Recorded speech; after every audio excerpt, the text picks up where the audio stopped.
The story of Peter Parker. The story of a nerdy teenager turned superhero. The story of someone who lost both of his parents at an extremely young age. The story of someone who, because of his own selfishness and anger, allowed the man who ended up taking his uncle's life walk past him. The story of someone who constantly loses everyone while risking his life every day to save them. Someone whose entire life was changed by a web of fate. To some, he is a symbol of hope, and to some, he is nothing more than a menace. But regardless, he does what he knows is right. This is Spider-Man.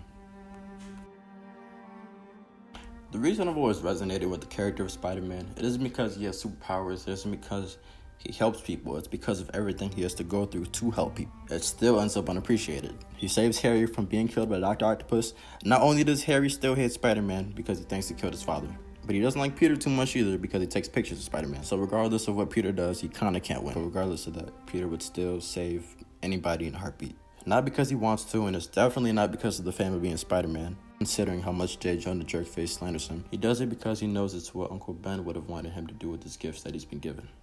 Uncle Ben's character is heavily underrated in my opinion, and deserves so much credit because most of the time people just see him as the person who told Peter his famous line, "With great power comes great responsibility," without realizing how much weight that line holds, and also the fact that Uncle Ben was really the only father figure that Peter had in his life, unless you count MCU Spider-Man having Tony Stark, even though he really didn't have him until he was already in high school. And one of the shows that show Uncle Ben's influence is Spectacular Spiderman, when the symbiote is trying to make Peter feel like he needs the symbiote. Peter almost gave in, but Uncle Ben's ghost, or Peter's memory of him, helps remind him of how many people care about him and how many people he's helped and how the world needs him.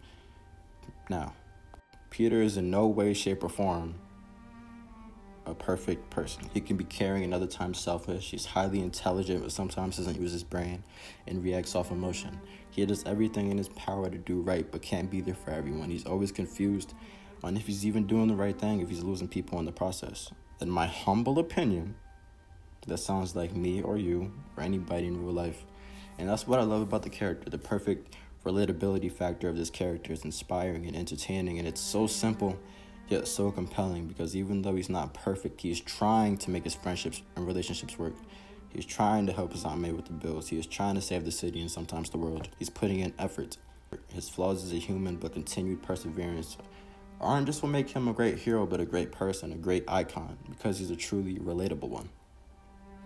On top of the fact that Stan Lee created him and acknowledged and even glamorizes the fact that it can be anybody under the mask. He could be black, white, Asian, Hispanic, anything. And it doesn't matter because his character isn't built on the fact that he's white. He's built on the fact that he's your average guy given above average abilities and uses them to help people.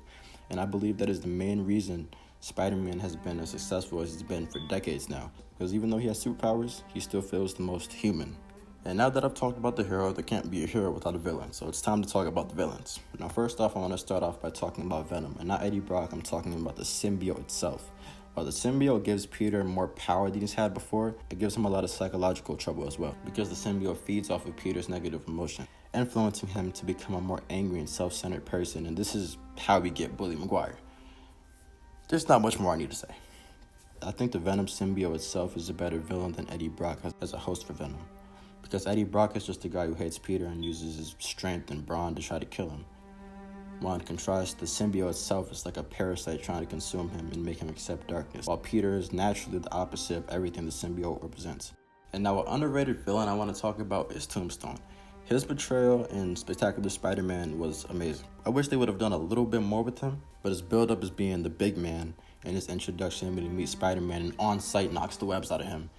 It was amazing. The show perfectly executed making a villain truly intimidating, and that was by far my favorite villain of the show. And I like how they didn't make his character so one-dimensional by just making him a bad guy and nothing else. He's similar to a Lex Luthor, because the public sees him as a good, wealthy man named Mr. Lincoln, while he's actually a crime boss in the shadows, and the series showcased this perfectly. And last but not least, I want to talk about Sandman's redemption. And what I really appreciated with the writing with this character was that he went from a thief to a supervillain to a superhero. And that doesn't sound crazy out loud, but seeing it play out was really amazing. Because he starts off as the first villain that we see Spider-Man encounter in Spectacular Spider-Man. And the growth and development from the character was really spectacular. PS4 games do a great job at portraying Peter Parker's character And the Spectacular Spider-Man series does a perfect job, in my opinion, of showing this character, giving certain characters more depth and importance, and showing how they truly impact Peter's life. Something else that is an important part of Peter's character that is kind of overlooked by a lot of people is the fact that he's from New York. Why does this matter? Well, New York is known as the city that never sleeps, which in my opinion is a smart location to put a superhero who never really has a break. I'm ending this video off by saying, Peter Parker represents all of us, and Spider-Man represents our responsibility to help the world with the gifts we've been given. Peace.